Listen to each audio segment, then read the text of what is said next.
একটি সাম্প্রতিক গবেষণায় প্রকাশ পেয়েছে, বিদেশে যাওয়ার আগে মিথ্যা চাকরির প্রতিশ্রুতি ও চুক্তিপত্র না দেওয়া, গন্তব্য দেশে কাজ না পাওয়া এবং নিয়মিত বেতন না পাওয়া নিয়ে বিপদে পড়েছেন অধিকাংশ বাংলাদেশি প্রবাসী কর্মী।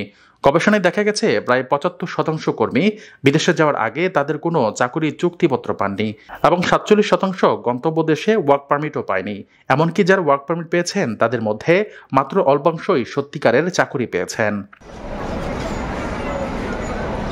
কোভিড পরবর্তী সময়ে বিশেষ করে সৌদি আরবে এই প্রতারণার ঘটনা বেড়েছে। প্রবাসীরা শারীরিক নির্যাতন, মানব পাচার এবং আর্থিক দুর্দশার মুখোমুখি হচ্ছেন। দেশে ফিরে ন্যায় বিচারের জন্য সালিশ প্রক্রিয়ায় দ্বারস্থ হলেও তাদের প্রাপ্য ক্ষতিপূরণ পাওয়া কঠিন হয়ে পড়েছে। মামলার নিষ্পত্তি কম এবং ক্ষতিপূরণও খুবই অপ্রতুল।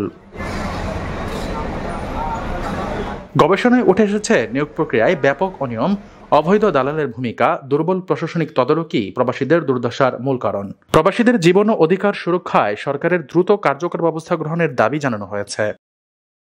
প্রিয় প্রবাসী, আপনার নিরাপদ ভবিষ্যতের জন্য অর্ধেক দামে আজই ফ্ল্যাট বুকিং করুন। ঢাকায় প্রবাসী সিটি দিচ্ছে সীমিত সময়ের স্পেশাল অফার। জমিও ফ্ল্যাট একসাথে। যোগাযোগ করুন স্ক্রিনে দেওয়া নাম্বারে।